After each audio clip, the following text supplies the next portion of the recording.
Organçаңды көргенде энекеңен жан шығар. Атаңдың көріне органçаңды қараса.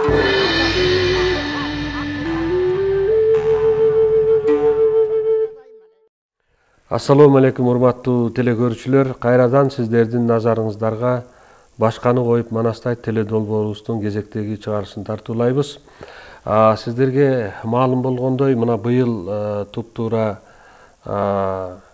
25 жыл толуп атат. Улуу эпосубуздун, Манас эпосунун 1000 жылдык мааракесин белгилегенибизге туп-туура мындан 20 жыл мурда 1995 жылы июнь айында ушул Манаска арналган конференция өткөн эл аралык. Андан кийин август айында Манастын 1000 жылдыгын Таласта белгилегенбиз. Анан ушу Бишкекте дагы белгилеп, Кыргызстандын бардык жеринде, кыргыз баласы жашаган бардык мамлекеттерде ушул Манас эпосунун 1000 жылдыгы чоң той катары белгиленген эле. Тарыхка сыр эсеп сала турган болсок, 1937 жылы Манастын 1000 жылдыгын белгилейбиз деген чечим кабыл алынып, 32 жылдан баштап Манас эпосунун изилдөө, аны орус тилине которуу иштери жүрө баштаган. Бирок тилекке каршы 37 жылы ушул Манас эпосунун Манастын 1000 жылдыгын белгилейбиз деген кыргыздын чыгаан жигиттери Касым Тыныстанов, Төрөкул Айтматов, Баял Исакеевтердин бардыгы репрессия болуп кеткенден кийин бул иш токтоп калган. Кийин 47 жылы согуш бүткөндөн кийин ушул Манастын 1000 жылдыгын белгилейбиз деп 37 жылдан 47 жылга жылдырылган эле. Бирок ата мекендик согуш ал учурдагы Кыргызстандан кеткен 300 миңден ашык кыргыз жарандары ата мекендик согушка кетип фашисттик Германия менен салгылашып жүрүп, анан алардын 120 миңге жакын адам кайтыш болгон, келбей калган. Алардын ичинде дагы көптөгөн кыргыздын акын жазуучулары согуштан кайтпай калган. Ошол себептен дагы бул маселе белгиленбей калган эле.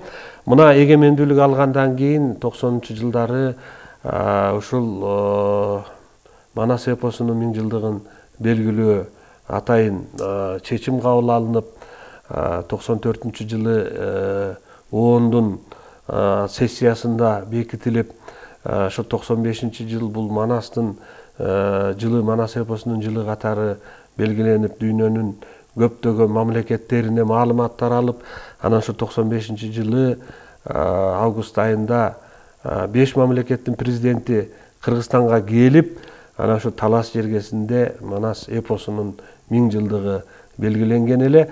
Мына 1000 жылдык өткөндөн бери чейрек кылым өтүп отурат. Ушул чейрек кылымдын ичинде ушул Манас эпосун андан ары жайылтуу, кыргыз элине эл эмес башка элдерге дагы, башка улуттарга жайылтуу боюнча дагы бир катар иш-чаралар жүрдү. 2013 жылы ЮНЕСКОнун репрезентативдик материалдык эмес баалуулуктар тизмесине Манас Семетей Сейтек Үчилтиги кыргыз элинин көнөргүс байлыгы, руханий байлыгы катары каттоодон өтүп, дүйнөнүн 195 мамлекети ушул Манас эпосун тааныды дегенди айтсак болот. Бул жерде ошол кездеги Кыргыз Республикасынын Жогорку Кеңешинин депутаты Карганбек Самаков мырзанын эмгеги өтө чоң болгон. Ошол ар бир ЮНЕСКОнун оондун, ЮНЕСКОнун мүчөлөрү менен сүйлөшүп, ошол Манас жөнүндө түшүнүк берип атып, анан бир добуштан өткөнүнө, Бакуда өткөн 8 сессиясында мен дагы күбө болуп барып келгенмин. Мына андан бери дагы бир топ жыл өттү. Бирок тилекке каршы Манастын эпостун 1000 жылдыгын белгилегенибиз менен анча мынча баягы демилгелер болуп, ар бир областтарда өткөзөбүз деген демилге болгон, бирок ал демилге боюнча эле калып белгиленбей келди. Анан мына былтыркы жылда ушул Манастын эпосунун 1000 жылдыгынын 25 жылдыгына карата биздин көрүнүктүү аксакалыбыз, ушул жазуучулуктун баба дыйканы деп атасак да болот, Муса Сапаев аксакал, мындай Манас кырдаалы улуттук лидер идеясы деген китебин чыгарды.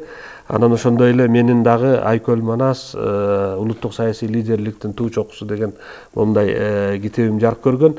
Манас эпосун болсо баягы кыскартып хрестоматийлик түптө чыккан варианттар болду. Илимдер академиясы баягы көп 20-жылдардан бери чогулган кол жазмаларды китеп кылып чыгарып атат. Бул жагынан алганда бир топ иштер жасалып аткандай.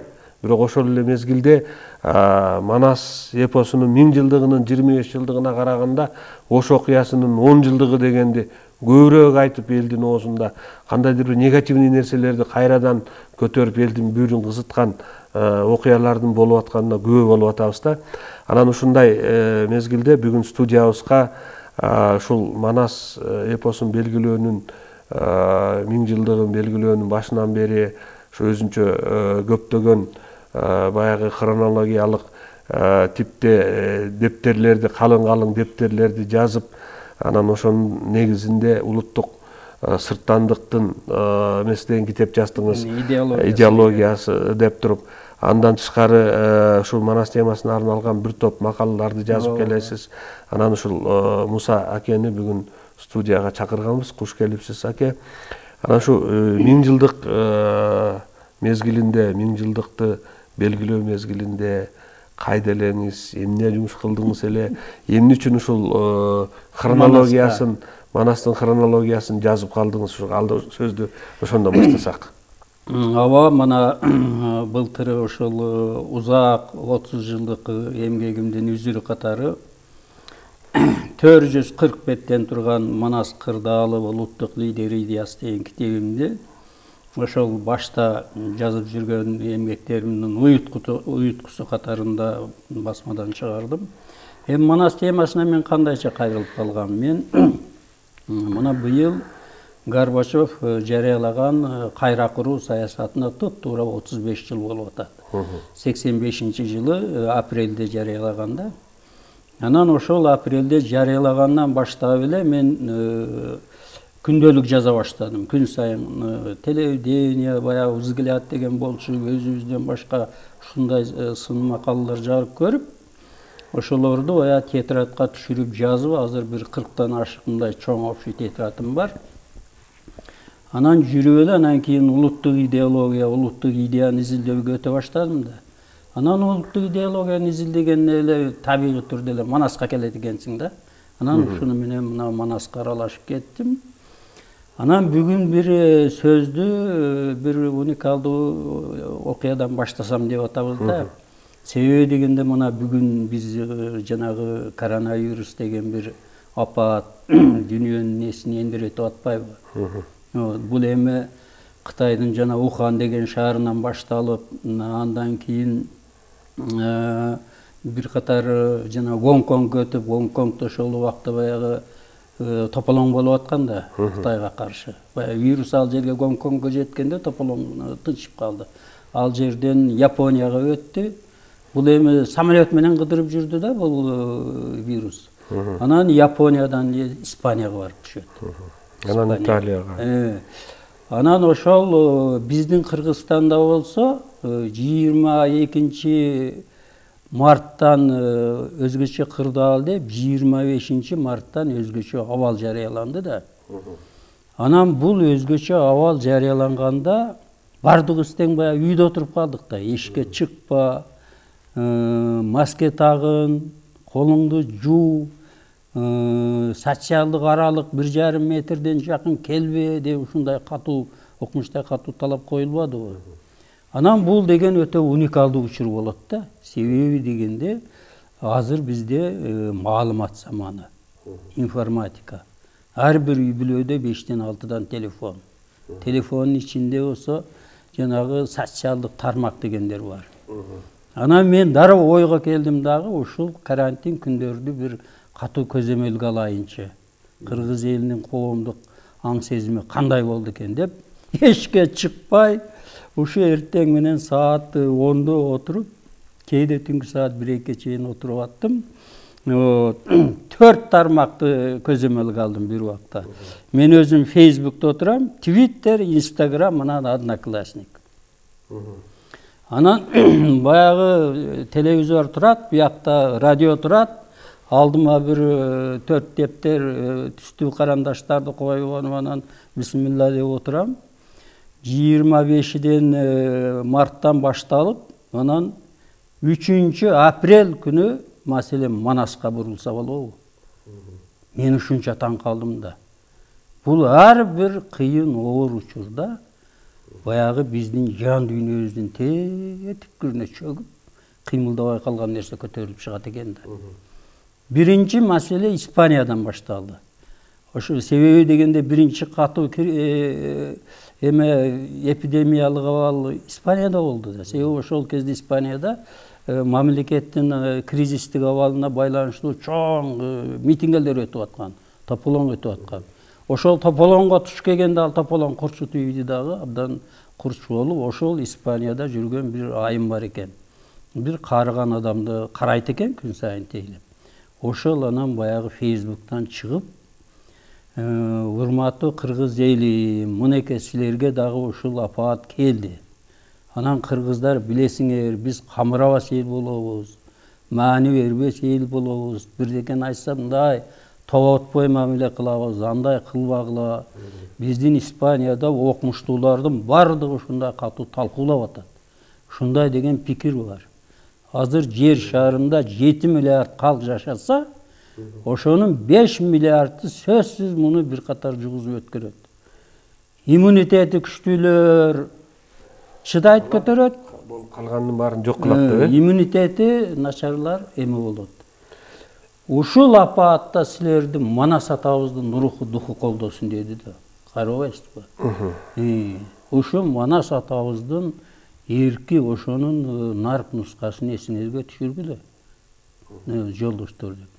Анан эле ошо Кыргызстандан баштап дагы ошо талкуу аябай күчөп кетти. Анан Россияга өттү. Анан Россиядан Европанын бардык мамлекеттеринен чыгышты. Мисалы мен Facebook'ta 5000 досум бар. Анан берки тармактарда дагы бол 3000 досум бар. Бул деген сөз, значит, миллиондон ашык адам менен байланыш бар да. Себеби менин досторум да достору бар да. Аларга чейин кетет да. Анан ошо Германия, Англия, Франция, буягы Америка, тиги Африкадан баштап Австралияга чейин жетсе болот. Ошо жактан да үн кошуп атты кыргыздар. Австралияда бар экен. Ошол Австралияда бир Алай деген кафе ачкан бирөө бар экен айым. Ошол үн катты да. Анан эми аябай кызыктуу ойлор айтылды.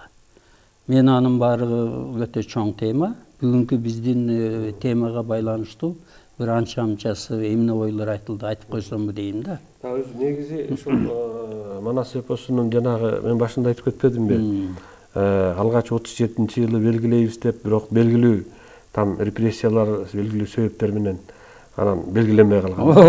Анан 47-жылы деп дагы болбой калган да.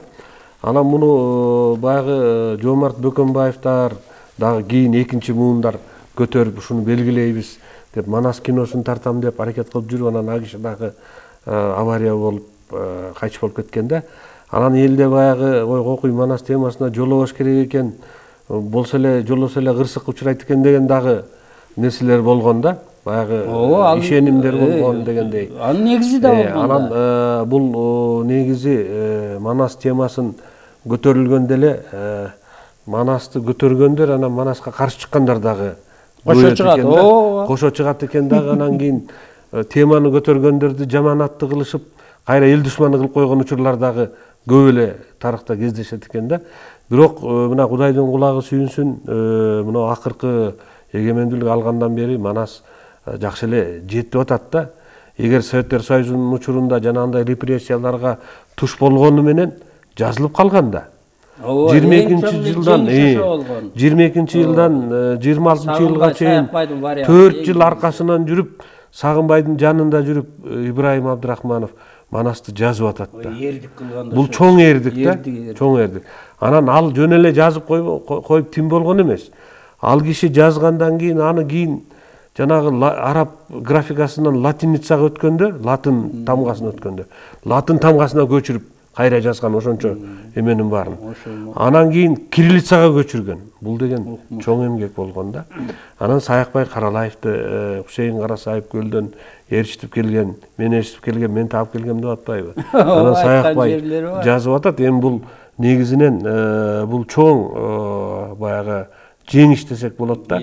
Анан ошол эле мезгилде башка Мамбет Чокморов, Мамбетали Ашымбаев, Молдо Асанов, Тыныбеков, Тыныбек Жапый уулунун семетейинен үзүндүү болуп туруп Москвадан 1925-жылы чыккан экен да. Анан бул эми чакан эле бай үзүндүү жарык көргөн. А бирок кийин анын Тыныбектин уулу Актан дагы эме кылып атат да. Актан Тыныбековдун варианты деп жазылып атат. Мына бир топ эле Жаңыбай Кожоековдун варианты деп варианттар чыгып атат. Бирок ошол варианттардын ичинен дагы эң эле бир көрүнүктүү элге сиңимдүүсү бул Сагынбай Орозбаков менен Саякбай Каралаевдики да. Анан эми бул баягы алганда эң мындай сөз курам жагынан, көркөмдүүлүгү жагынан Сагынбайга бир дагы Манастыкы жетпейт. А бирок андан мурда Сагынбайдын устаттары болгон ошол эле Тыныбек, андан мурдагы Келдибек, Балык Ооз деген манасчылардын манасы тилекке каршы бизге жетпей калды да. Анан менде бир ушул Совет районунун Союз убагында Совет району, азыр Каракулжа району болуп калды да. Ошол райондо жашаган бир аксакал кишинин академияга жазган каты бар 79-жылы. Анан ал киши айтат да өзүнүн катында 1937-жылы дейт. Мен Балык Ооздун манасын окудум дейт. 4 том. Орус алфавити менен кыргыз тилинде чыккан дейт. Анан бул китеп жөнүндө такыр эле маалымат жок да. Бул балким бирөөлөрдүн колунда бардыр. Бирок Илимдер академиясында жок, биздин китепканаларда жок. Бирок жок нерсени мен ушундай окудум деп жазбайт эле да. Туурабы? Анан ошол киши өзү дагы Болотбек Исабеков деген аксакал киши бул 97-жылы 91 жашында кайтыш болуптур, ата мекендик согуштун катышуучусу. Анан ошол киши айтат, мен өзүм жөнүндө айтсам, мен дагы Манастын чоң казатын 981 бет кылып жаздым дейт да. Анан ал каякта деп мен анын урпактарынан эмелеринен сурасам, 80-жылдары биздин КГБнын кызматкерлери барып, ал киши андан тышкары Казыбектин, баягы казалчы Казыбектин 5 том кылып туруп китебин баягы машинкага терип жазган экен. Ана ошону менен кошо атасынын кол жазмаларынын баарын КГБга алып кеткен дейт да. Бирок Казыбектикин кийин академияга тапшырган экен. Балким манасы да тапшырылдыбы деп карап көрдүм, бирок ал кишинин эмесинде таппадым да. Анан ушундай нерселер бар. Бул Манас эпосу боюнча, эпостун жазылышы, китеп болуп чыгышы, өткөн кылымдын 60-жылдары баягы 58-жылы кошмо вариант болуп чыккандан кийин биздин адабиятчыларыбыз, сынчыларыбыз жазганда болду, Манас ушу менен Манасчы чыкпайт, себеби китепке түшүп калды. Илиада, Одиссея сыяктуу, башка эпостор сыяктуу китепке түшкөндөн кийин бул уже Манасчы чыкпайт деген дагы бүтүндөр келген да. Бирок андан кийин дагы канча манасчылар чыкты, азыр да чыгып атат. Бул өзү Манас феноменинин эң негизги баягы жандуулугунун белгиси. Ошол жандуулугу бул кыргыз элин сактап келди деп атпайсызбы? Сиз айтып атасыз, мындай апааттарда ушул Манас эпосу кыргызды бир кандайдыр бир деңгээлде сактайт экен деп. Ушул жагынан сүйлөшпөйлү, ушул жагынан өзүңүздүн пикириңизди айтсаңыз жакшы болот эле. Эми баягы карантин күндөрү бүт эле онлайн окууга өтүп кетпедиби? Дистанттык аралыктан окуу деп. Бул жанагы социалдык тармактагы Манас талкуу бул өтө кызуу болду. 7 күнгө созулду, 10-мартка чейин. То есть 10 апрелге чейин созулду. 3 апрелден 10 апрелге чейин созулду. Менин баамымда кеминде 3000 адам катышты да. Анан эң уникалдуу жери буга бир окумуштуулар, жана Манас жазып жүргөндөр, чыгармачыл адамдар, Манас айткандар аралашкан жок. Алар сыртта турушту. Не, сыртта мында окуп коюп турушту байкоочу. Эми сиз айткандай аябай карама-каршы пикирлердин кагылышуусу да өтө күчтүү болду. Анан бул деген кыргыз тарыхындагы Манас боюнча мен ушундай баа бердим, биринчи улуттук диалог болду да. Эч качан Манас боюнча улуттук диалог боло элек да. Манасты изилдөөчүлөр гана, баягы окумуштуулар ушулар гана пикирин айтып, ал эми эл эмнени ойлоп атат, элдин арасында кандай деген нерсе биринчи жолу жарыкка чыкты да. Анан ошонун кээ бир нерселерине мен айтып берейин. Биринчи мындай тыянак пайда болду. Сиз айткандай Манас боюнча жанагы эме перечен жакшы экен. Аталыштар Манас Саякбай варианты, Сагынбай варианты, Сазонов варианты жана башка болуп. Эми Жусуп Мамайдыкы мындай китеп варианты болуп. А бирок 500 миң, негизи 1000 чыгат экен дагы. Анан кээде гана 2000 чыгып, бүгүн элибиздин кыргыздарынын 95%-ынын колунда Манас жөнүндө эчтеке жок экен. Ушуну ачык чыкты. 5%-ын колунда да бар экен, ал да ар кандай вариантта. Анан ошол жерде ушундай ой айтышты. Биз дейт ушул алыска кетсек дагы өзүбүз менен ала кете турган бир кандайдыр бир мондай бир көңүлгө толгон бир вариант китеп жок. Кара сөз менен чыгарышабы, ыр менен чыгарышабы, ар ким өзүнүн вариантын неме кылат. Мына ушул жагы бизге керек эле. Демек бизге азыр ошондой китепти бир чыгарганда 400-500 миң нускада чыкса, ошол бардык кыргызга жетсе, биз чет өлкөдө жүргөндөр дагы өзүбүз менен ала келип ошол жакта ошондой окуп жүрсөк сонун болор эле деп муну айтышты да, биринчи айтылган нерсе. Анан экинчиси элдин Манасты канчалык билет деген нерсе дагы ачыкка чыкты. Бул негизги каармандардын гана аттарын эле билет экен да. Манас, Бакай, Кошой, Алмамбет, Чубак, Акбалта, Сыргак. Сыргакка деле жетпейт, Чубактын тегерегиде ушуну билет экен дагы, анан кийин анча-мынча чоң казат менен эле ошо Көкөтайдын ашынан үстүртөн билет экен. Мындай Манас боюнча элде терең түшүнүк эле жок экен. Мына бул чыкты да. Анан үчүнчү айтылган пикир мына Манас айтуучулар боюнча айтты. Бул дагы кызык пикир болду. Ушундай деп айтышты, Манас айтуучулук өнүгүп аткан аябай жакшы. Бирок айтканда бир эле окуяны эле айта берет. Бу жерден чыкты, тиги жерге барды, айерге барды, бу жерге барды. 21-кылым болгондон кийин аны бир чыгарманын абалына келтириш керек. Окуянын башталышы болуш керек, өнүгүшү болуш керек, фабуласы болуш керек, кульминациясы болуш керек. Ал бару анан кандайдыр бир идеяны бериш керек. Мына ушу чыгармага, бүтүн чыгармага айландырып айтуу жагы болбой жатат.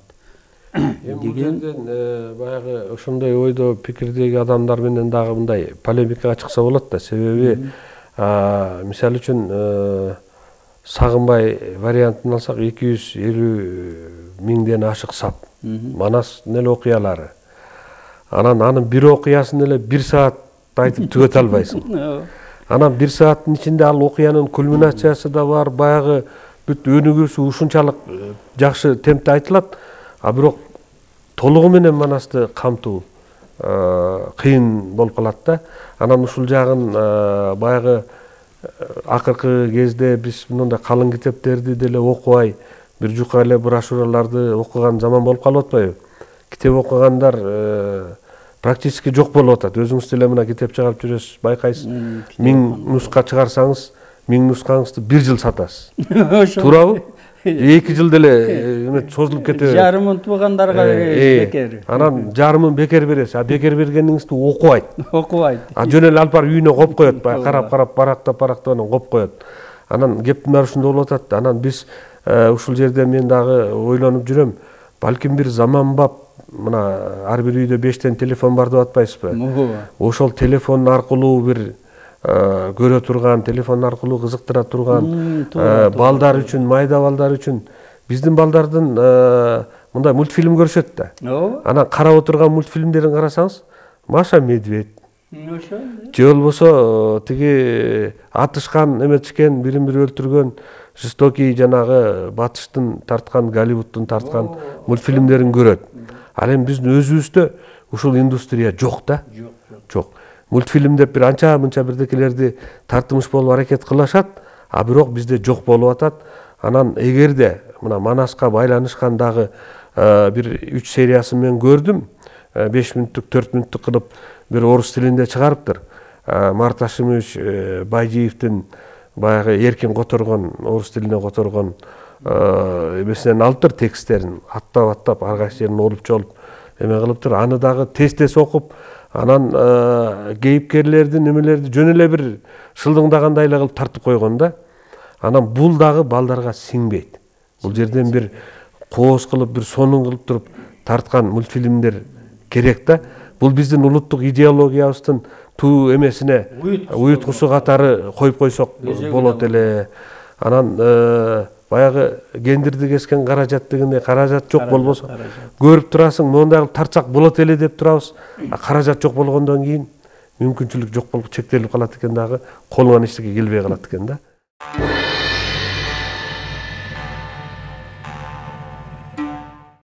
Төртүнчү айтылган ой ошол Испаниядан чыккан айым айтты. Манаста эң сонун идея бул айкөлдүк. Айкөлдүк. Мына могу коронавирус, муну коронакризис деп атат, корона согуш деп атат, корона апат деп атат. 3-дүйнөлүк согуш жүрүп атат деп атат. Ооба, 3-дүйнөлүк гибридтик согуш жүрүп атат деп атат. Анан ошон үчүн бул жерде ынтымак биримдикке келген, бири-бирине айкөл мамиле кылган элдер жеңип чыгат. Ансыз ол сен бай мамлекет болсоң дагы, мына жакында деди, жарыкка чыгат. Американы көрүп атабыз. Американы мына кандай бай мамлекет. Ушу айкөлдүк маселесини негедир ушуну алдыңкы планга көтөрүп чыкпай, ушуну бир ушунун тегерегинде ушуну чечмелеп бир мындай кенен панорамадагы бир түшүнүк айландырылбай жатат деген ойду айтты. Ушу айкөлдүк кыргыз элинин ушу Манастан мурасталган негизги мүнөз пейил катарында мындан кийин ушу айкөлдүктү биз бир тутпасак кыйын болот бизге деп ушуну айтышты. Анан бешинчиси азыр Кыргызстанда 232 каттоодон өткөн партия бар экен. Бир да партиянын идеологиясында Манас жок экен. Бир да партиянын программасында биз Манастын рухун өнүктүрөбүз деген жок экен. Мына могул дейт, бүт бардык партиялар батыштык баалуулуктарга кирип алып, кыргыз элинин улуттук баалуулугу бааланбай, кадырланбай калып атат. Мына ошол акыбал менен биздин партиялар азыр демократиялык шайлоого деп баратат. Демократиянын башкы баалуулугу, ошол улуттун кызыкчылыгын коргош. Ошол улуттун ата бабадан келе жаткан нарк нускасын коргош деген ушундай ойлорду айтышты да. Өзү негизи Мусаке Манас эпосун белгилөөдө, анан белгиленгенден кийинки мына 25 жыл аралыгында 40ка жакын 40 чоң баягы общий тетрадьты жаздым, күндөлүк катары деп атпайсызбы? Ошол баягы Манастын 1000 жылдыгы өткөндөн кийин, 1 жылдан кийин Манас 1000дин 1 жылдыгы, Манас 1000дин 2 жылдыгы деп эле ошо менен токтоп калган да. Анан негизи мына коронавирус апааты бул дүйнө жүзүнө бардык жерге баягы өзүнүн залакасын тийгизип атат да. Анан ушундай мезгилде чын эле биздин мамлекетибиз дагы бир ушул Манас 1000дин 25 жылдыгын кеңири белгилесек жакшы болот эле да.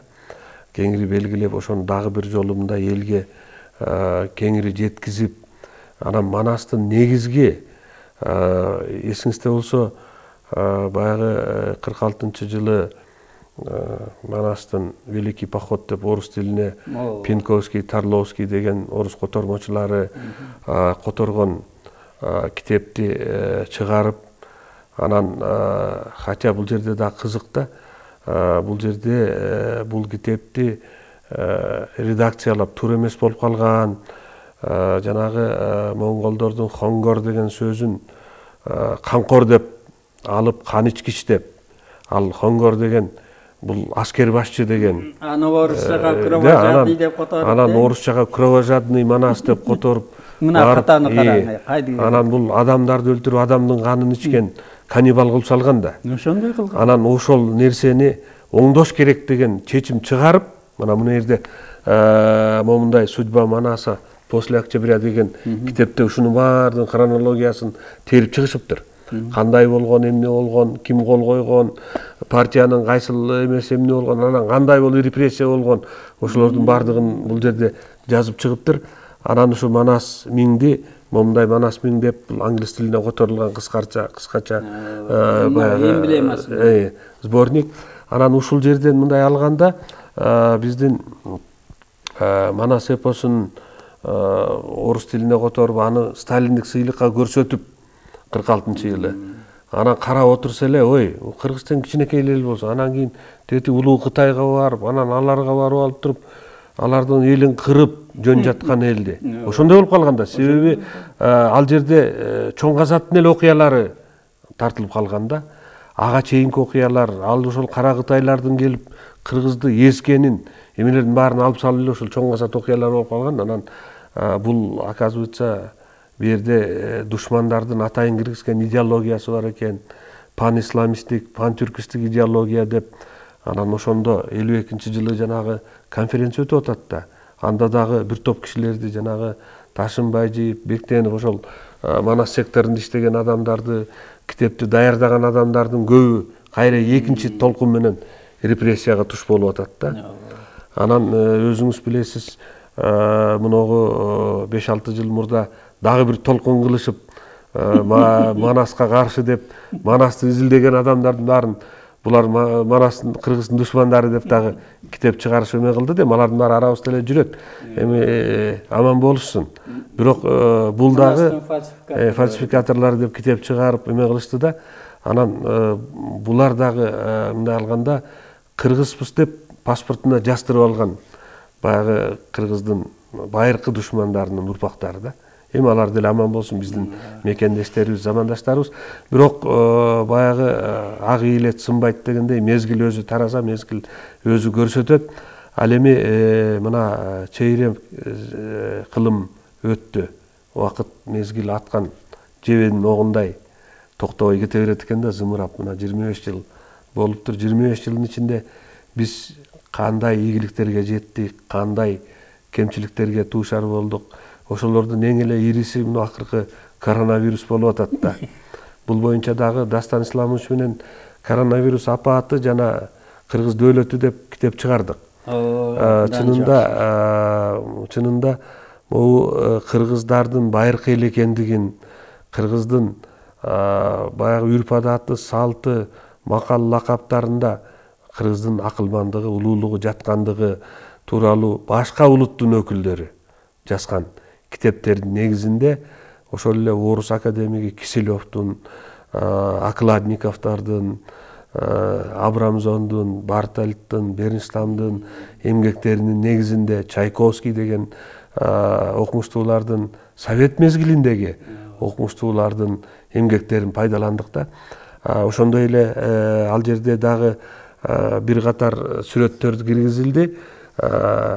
Дүйнөнү башкарган Иран мамлекетин, теги ошо батыш жактагы бир топ мамлекеттерди башкарып, ошол жерде хан болгон, император, падыша болгон адамдардын кыргыз калпак кийип отурган сүрөттөрүнө караганда, булар да ошо кыргыз тукумунан экен деп ошо сүрөттөрдү киргиздик. Анан эң кызыгы Ватикандын китепканасында сакталган бир сүрөт бар экен. Ал жерде Иса пайгамбарга сыйынуу деп айтат экен. Кызыгы Иса пайгамбар дагы калпак кийип отурат да. Анан бул жагынан алганда эми буну биз баягы окшош экен, эмне экен деп айтып кое бериши мүмкүн. Бирок ошол эле мезгилде орус академиги Фоменко деген, мына бүгүнкү күндөгү орус академиги Фоменко, анан Носовский дегендердин «История, как оно было» деген китеби бар. Андан сырткары алар ошол өзүнүн эмгектеринде фильмдер тартылды, 25тен ашык фильмдер тартылды да. Анан Иса пайгамбарды скиф болгон деп жазышып атат да. А скиф болгондо анда кыргыздар биз дагы бир кезектеги бабаларыбыз скиф деп аталган да башатта. Анан ушул жагынан алганда да кыргыздын байыркы эл экендиги, анан баягы ошол даңазаланып атат. Анан сиз экөөбүздүн жазган китептерибиз эми мындай эле тиражы 1000ден эле да. Анан баягы жалпы элге, жамы журтка жетпей калып атат. Менде ушу китептен деле мына акыркы китеп калды. Уже тарап кетти да 1000 экземпляр. Ал эми бул жерде муну сүрөт турбайбы? Муну Барсбек деп дагы айтышып атат. Бирок мындай алып карасаңыз, Барсбектин алдында Кытайдын императору, Кытайдын ханзадасы жүгүнгөн эмес да. Бул Андижанда турганда Алоке Манас ата келгенде жүгүнгөн. Манас ата ошондо 15-16 дагы эле бала болгон. Мына бул жерде карасаңыз 15-16 дагы жаш бала, анан Кытайдын эмеси баягы ханзадасы ийилип тазим кылып атат да. Ар жагында боз үйлөрдүн сүрөтү. Бул сүрөт Япониядагы музейде турган сүрөт. Анан ушундай нерседен алганда биз кыргыздар элибиздин, бабаларыбыздын батырдыгы жөнүндө айтсак, кыргыздар мактанып айта берет деп өзүбүз эле айтабыз да. Бир кыргыз айтса, бир кыргыз айдайбы, мактана эле беребиз, өтө беребиз. Канаке жок дегенде шереңке чыгара албайбыз деп айта берет да бүгүнкү күндөн алгандачы. Бирок ошол эле мезгилде биз момундай дүйнөдөгү эң чоң эпосту жараткан кыргыз элинен башка кайсы эл бар? Индустар 1,5 миллиард, булар деле Кытайдан кем эмес азыр. Варианты да көп. Анан булардын Махабхарата деген чоң эпосу бар. Ал дүйнөгө кеңири тараган, англис тили аркылуу дүйнөнүн көп өлкөлөрүнө баягы тилдерге каражаттын күчү менен таратты да. Которулуп кеткен. Бирок Манастан 2,5 есе көлөмү жагынан аз болуп атат. Анан ал Махабхаратадагы окуялардын көбү баягы фантастикалык, мификалык, мифтик окуялар болуп атат да. Анан ошол себептен ал бар как мифтик чыгарма катары. Анан биздин Манасты дагы мифтик чыгарма катары кошуп койгондо, бул миф, бул эме Манас өзү ойдон эле чыгарылган каарман, чогултулган каарман деген нерсенин бардыгы энциклопедия. Энциклопедияга миф да кирет да, эме болуп. Анан эми баягы жомоктун элементтери кирет. Ар бир манасчы өзүнүн фантазиясына жараша көбүртүп жабырткан жерлери көп. Ал эмес бизде кээ бир окумуштуулар айтып жүрбөйбү? Сагынбай тиги Манасты Илья Муромец менен согуштуруп койгон, эметип койгон, Айламор деп согуштуруп койгон деп дагы айтышат да. Анан Саякбай болсо Компартиянда кошуп жиберген деп, Сагынбай тиги Ленинди кошуп жиберген деп эметип атат. Эми ал саясат болгон да. Саясат, туурабы? Ошол коммунисттик партиянын саясаты болгон, анан эле ошол Компартияда жүргөндө Саке кошуп койбойсуңбу десе, анан кошуп деле койгон да. Темирбек мырза, аны кошконбу же атайла ошондой Манастын эмесин таасирин төмөндөтүш үчүн чыгарган ал дагы өзүнчө мифтир. Ал дагы өзүнчө бир каңшардыр атайлап. Себеби дегенде азыр ошондой аракеттер аябай күчтүү да. Бул мунун артында сырткы күчтөр турушу да мүмкүн. Туура. Бул жөнөкөй эмес. Эми бул изилденбей атат да. Анан мен жанагы бир нерсенин башын ачып кетким келет да ушул жерден. Жанагы канкор деген сөздү айтып кетпедикпи? Эми канкор деген чында Сагынбай Орозбектин вариантында бар да, канкор деп. Муну мен кызыгып изилдеп көрдүм да. Бул кыргыз элинде, кыргыз эл эмес, дүйнө элдеринде адамдын каныны бул суюктук катары карабайт. Бул чоң касиетти алып жүрүүчү. Кут катары. Кут катары. Кандайдыр өзгөчө бир зат катары карайт да. Ошол кандын ичинде болот адамдын касиети. Бардык тукумдан тукумга, баягы кандан канга өтүп деп ошол. Канкор деген ошол улуу касиеттин кору манаста деген сөз. Мына могу. Бул дагы бир эме экен да, вариант. Жок, ушундай кору деп. Анан ошондой деп анан киргизгенде ушуну туура чечмелебестен баягы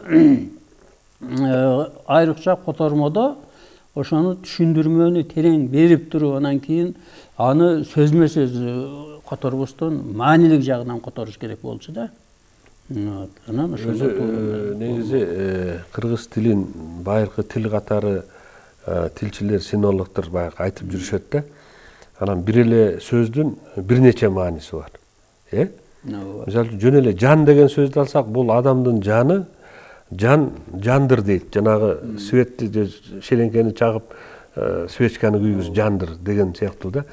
Же болбосо кан, мына кан сиз айтып атасыз, кан бул да адамдын денесиндеги адамдын негизги тирүү алып жүргөн нерсе кан. Кан уюп калса бүттү, адам өлөт деген да. Кан суусундукту кандыр, кан падыша дегендей маанилер да. Анан ушул жагынан алсаңыз, бир чети кан кор дегенде кыргыз эли дагы уюткулуу эл болуп, негизинен көп хандардын баары Кыргызстан чыккан. Бул дагы канкор эл экен десе, бул хандар көп чыккан эл экен деген маанини дагы берсе болот деп түшүнсөк болот да.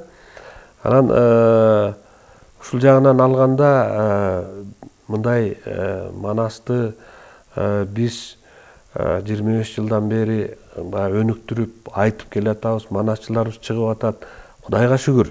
Бирок Манастын тексттин ичиндеги сырлар, катылган сырлар, ошонун философиясы жандырылбай кандайдыр бир аягына чейин изилденбегендей болуп атат да. Эсиңизде болсо, 90-жылдары Аскар Акаевдин убагында Манастын 7 осуяты деп, анан улуттук идеологиянын туу чокусу кылабыз деп аракеттер болгон. Бирок эмнегедир ошол иштебей калды да. Эмне үчүн иштебей калды? Себеби ошону аягына чейин түшүнүп, ошону кайра башкаларга түшүндүрүп жеткизе турган бизде же адамдар жок болуп калдыбы, же баягы саясатыбыз башка жака бурулуп кеттиби, эмнегедир ушул осуяттар баягы кагазга жазылып, дубалга илинген менен иштебей калды да. Мектептерде, окуу жайларда, ишканаларда илинген, эсиңизде да. Бүт бар Манастын 7 осуяты деп киргенде илинип, барын кооздоп илинген, бирок ал эмнегедир иштебей калды. Бул жерде жанагы 60-жылдардагы биздин адабиятчылар Манас китеп болуп чыккандан кийин болду, Манасчы чыкпайт деген бүтүм ошол жака кетип калдыбы деген дагы ой келет да. Эми мынабу маегибизди Манас миңге чейрек кылым деп атабыз.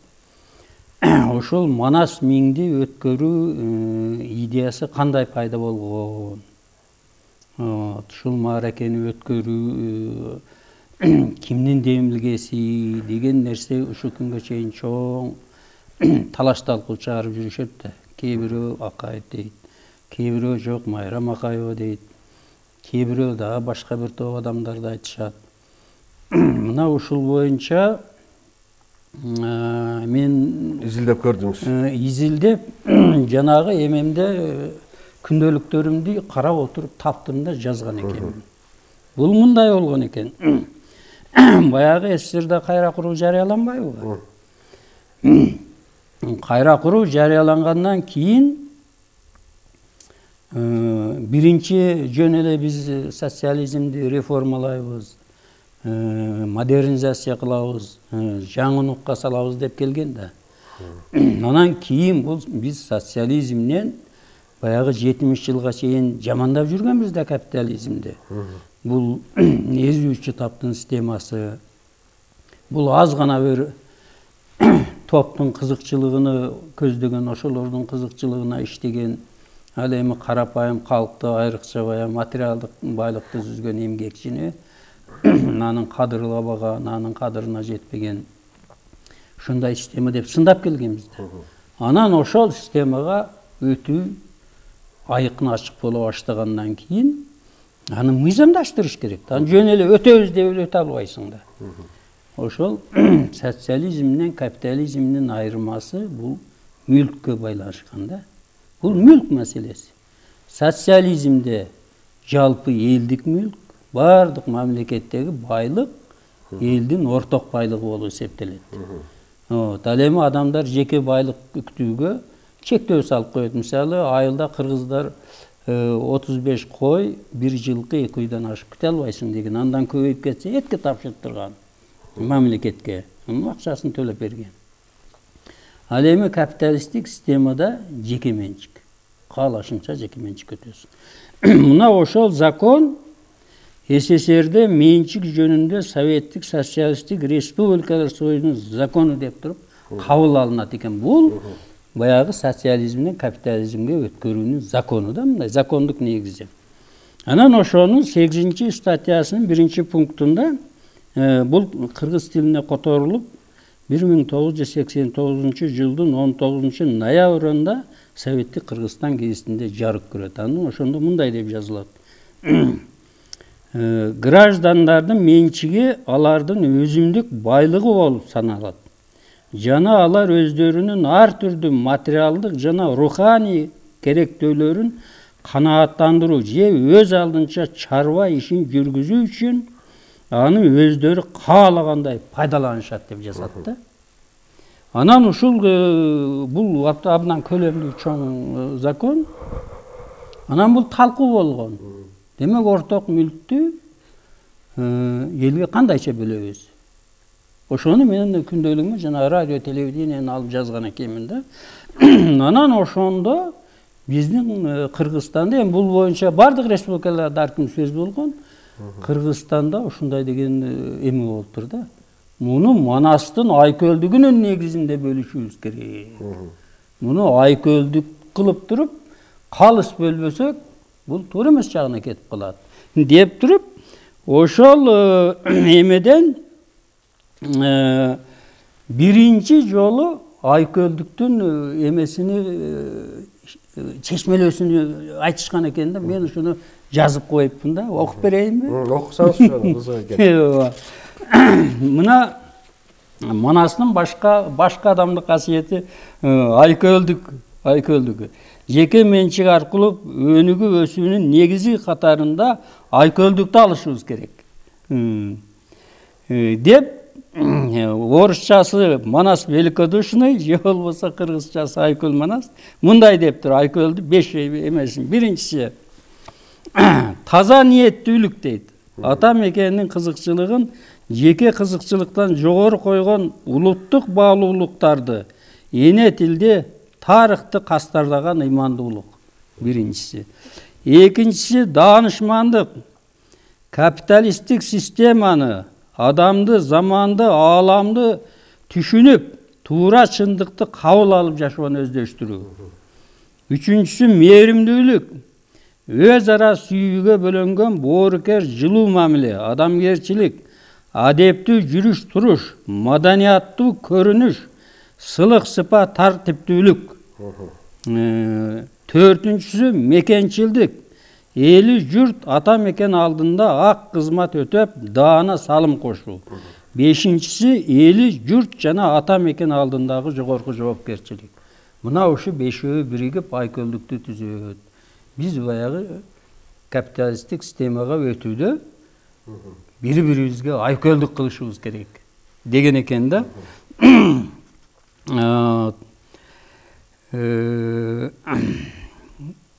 Эми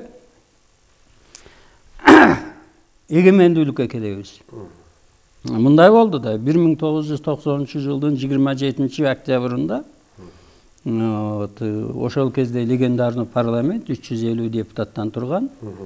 Жогорку кеңештин 8-сессиясында анан кийин Абсамат Масалиевичти бийликтен кетиришип, ордуна Аскар Акаевич шайланганда, анан Аскар Акаевичтин шайланганда эми аны элге мындай эмне үчүн шайланып атат дегенде ошонун далилин келтириш керек да. Ошондо анан кийин Аскар Акаевич бул жаш, жаңычыл, окумуштуу демократ, жаңы мындай реформаларды тез кабыл алат, биздин өнүгүшүбүздү илимий негизде өздөштүрүп кетет деген баягы эмени айтышат да.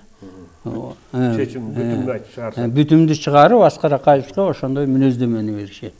Анан ошол мүнөздөмөнү берип жүргөндөн кийин ошол эле 90-жылдын 8-декабрында Беловежская пуща деген Белоруссиянын эмесинде Ельцин, Кравчук, Шушкевич биз Советтер Союзунан чыктык деп анан декларация кабыл алып булар кол коет. Кол койгондон кийин анан кийин Горбачев мамлекети жок калды да. Анан бул киши анан телевизордон кайрылып анан арызын өзү жазып Совет элине кол коюп бийликтен баш тартат. Анан баш тарткандан кийин бардык республикалар өзүнчө калды да. Анан ошондо 1990-жылдын 15-декабрында легендарлуу парламент Кыргыз республикасынын суверендүүлүгү жөнүндө декларация кабыл алат да. Анан ошол жанагы 90-жылкы суверендүүлүк жөнүндөгү декларацияда ошондо анан биз баягы ортодон баягы социализмден консерватизмге өтүп туруп, анан консерватизмден капитализмге өтүш керек да. Биз анан бир убакта эле түз эле баягы капитализмге өттүк дейт. Анан аябай кызык болгон. Анан эми бул 15-декабрда анан жаңы жыл келет да. Анан ошо жаңы жылда баягы Аскар Акаевди бийликке алып келген топ болгон. Кыргызстандагы демократиялык жаңылануу үчүн деген булар 154 экен, жогорку кеңештин ичинде отурган. Анан көпчүлүгү жогорку кеңештин сыртында отурган. Анан ошол жаңы жылда булар анан кийин тос көтөрүшкөн. Баягы тос көтөрүшөт элге кайрылбайт. Ошондо булар айткан экен да, биз консерватизмге отурбастан түз эле либерализмге 5 секирек жасадык деп, могу 5-өөнү айткан экен, мен жазып коюпмун.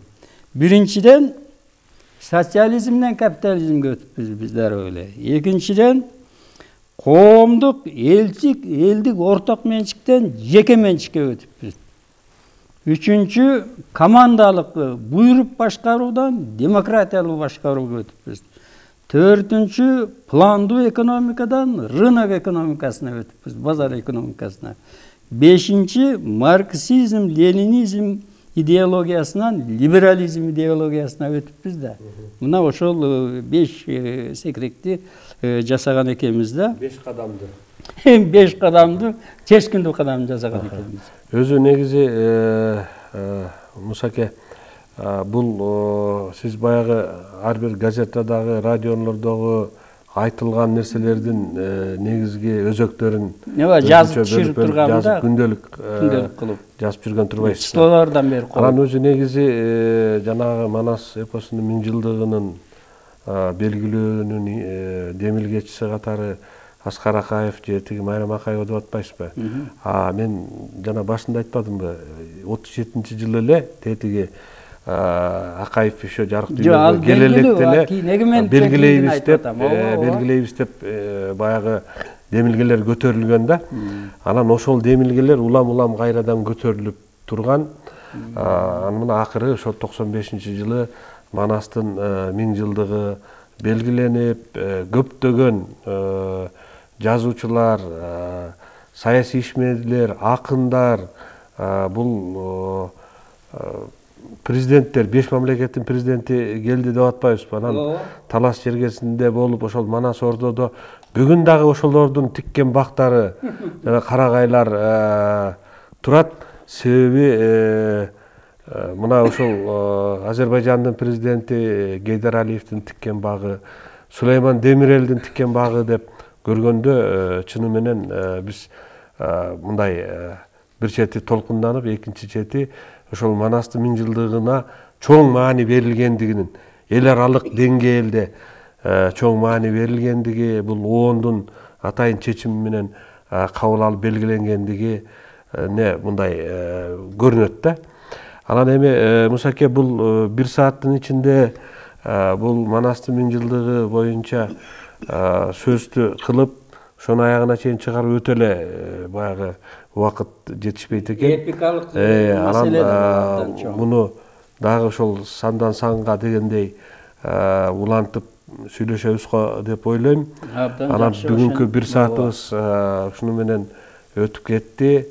Кудай буйруса дагы сиз менен бул жазган күндөлүгүңүздүн ичиндеги өзөктүү маселелерди алып чыгып, негизинен азыркы айтып аткандарыңыздын окуган жанагы 5 кадам 5 секирик деп атпайсызбы? Булардын бардыгы ошол 1000 жылдыкка карата кандай болуп белгиленип калган, ошого карата ситуациялардын бардыгын абалды ошол жазган экенсиз. Бул жагынан биздин Кыргызстанда ушундай баягы тыкат дейбизби, изилдеп ошонун баарын жазып жүргөн бир эле өзүңүз болсоңуз керек деп ойлойм. Урматтуу телекөрүүчүлөр, мына бүгүнкү биздин берүүбүз бул Манас эпосунун 1000 жылдыгынын 25 жылдыгына арналган биринчи телеберүүбүз болду. Студиябыздын коногу белгилүү жазуучу, изилдөөчү, Манас Кырдаалы улуттук лидер идеясы деген мына сыясы кургап кургай элек китептин автору Муса Сапаев аксакал болду. Сизге терең ыраазычылык билдиребиз, агай. Атайын келип биздин студиябызга, ошо биздин телекөрөрмандарыбызга ошол Манастын 1000 жылдыгынын кандай болуп белгиленип калгандыгы боюнча изилдөөлөрүңүздү четин чыгарып айтканыңызга. Эгерде телекөрүүчүлөргө кайрылууңуз болсо айтып койсоңуз болот.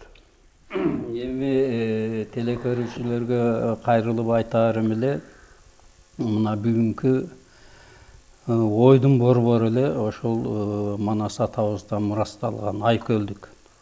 Мына ушул маекти дагы бүгүн биз ошо дүйнөнү, адамзаттын үрөйүн учурган, элибизди, журтубузду чоң бир ойго батырып, кризиске туш кылып турган аламаттан ошол Манас атабыз мурастаган айкөлдүк менен чыгабыз.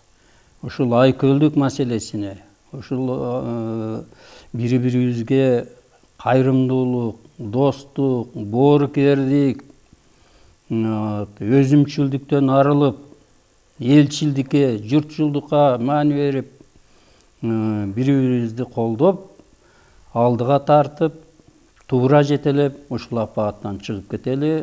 Келечегибиз кең болсун, бактылуу бололу. Рахмат. Ырыс алды ынтымак дегендей, баарыбыз ынтымакта бололу. Урматтуу телекөрүүчүлөр, ушуну менен бүгүнкү берүүбүз соңуна чыкты. Кийинки көрсөтүүлөрүбүздө жолукканга чейин аман туруңуздар.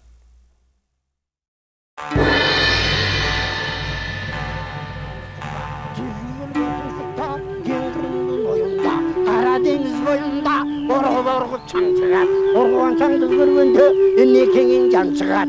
Atandın görgünde orguan çandı karasa.